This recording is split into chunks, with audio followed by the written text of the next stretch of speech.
Et c'est exactement ce que tu vas faire. On va faire un grand tour de cette résidence, uniquement en marche arrière, et tu vas me raconter ton histoire avec Martika et toutes tes peurs. Quand Lucie me dit qu'il va falloir que je conduise en marche arrière parce que je suis comme ça dans ma vie, je comprends pas. Est-ce que tu comprends la symbolique? Tu avances dans ta vie, sauf qu'au lieu de regarder devant, tu regardes dans le rétro ce qui se passe derrière. J'ai peur de ce qui s'est passé, j'ai peur de ce qui s'est passé, j'ai peur de ce qui s'est passé. Donc tu vas le faire au volant de la voiture pour te rendre compte à quel point c'est impossible, justement, d'avancer dans la vie en regardant dans le rétro. Donc tu veux que je fasse ça? Oui. Lucie veut me faire comprendre que je vis dans le passé et ouais, c'est vrai qu'à certains moments j'ai l'impression de vivre dans le passé, et notamment sur les relations sentimentales où j'ai vraiment plus envie de tomber amoureux parce que j'en ai chié vraiment. Parle-moi de tes peurs sentimentales, parle-moi de ce chagrin d'amour, parle-moi de tout ce qui t'empêche justement de regarder l'avenir sereinement. J'ai peur de m'attacher, d'aimer une fille et qu'à la fin elle parte. J'ai pas envie de retomber amoureux tout simplement parce que j'ai pas envie d'avoir de dépendance sentimentale. J'ai envie d'être libre dans ma tête et libre dans mes pensées. Et ça c'est compliqué pour moi parce qu'en fait je viens dans cette aventure pour oublier une personne et en me disant que je vais peut-être tomber sur une autre. Tu comprends en fait le cercle vicieux dans lequel je vis? Ben, c'est celui-là. Tu veux rencontrer peut-être une autre personne, sauf que tu as tellement peur de l'autre personne qui t'a fait du mal, tu es aveuglé encore une fois par le passé. Pendant que je fais le coaching, c'est assez particulier parce que j'ai des souvenirs qui réapparaissent, de la nostalgie. C'est un peu une torture en fait. Qu'est-ce qu'il y a dans ce rétroviseur? Il y a Martika. Ouais, il y a Martika. Je me dis que j'ai pas fait bien les choses, que j'aurais dû mieux la traiter, mieux... Donc il y a de la culpabilité dans ce rétroviseur. Ouais, beaucoup de culpabilité parce que c'était une fille bien et qui a su m'aimer en fait.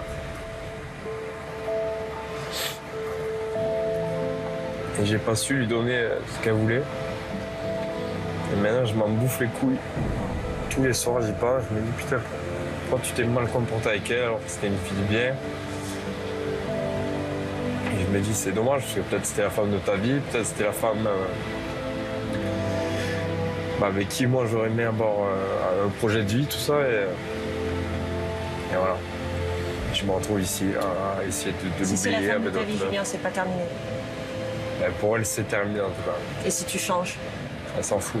Elle veut plus entendre parler de moi. Elle n'en a rien à foutre. C'est très dur pour moi de repenser à mon ex parce que sur mon échec, c'est en partie 99% de ma faute. Donc quand tu as de la culpabilité, c'est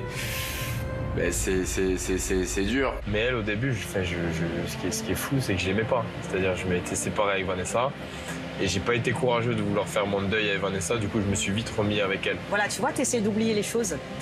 Au lieu de les vivre, ouais. Au lieu de te plonger dedans, tu essaies d'y échapper. Bah, à l'époque, tu as échappé à Vanessa avec Martika. Et ça a bien marché. Et là, maintenant, bah, tu essaies d'échapper à Martika en étant avec d'autres nanas, quoi. Mais le problème, c'est que quand tu ne vis pas les deuils, l'intensité des deuils s'accumule. Et après, quand tu en vis un nouveau alors que tu n'as pas traité ceux anciens, bam! Qu'est-ce qui te manque de ton passé avec Martika? C'est comme ça qu'on fait son deuil, quand on a digéré tout ce qui s'est passé, quand on a dit tout ce qu'on a aimé et tout ce qui est dur aujourd'hui.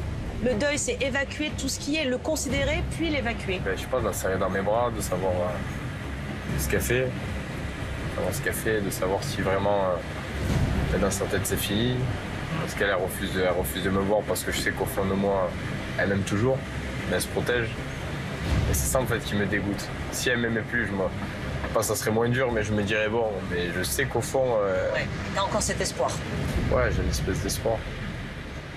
Ça, c'est terrible.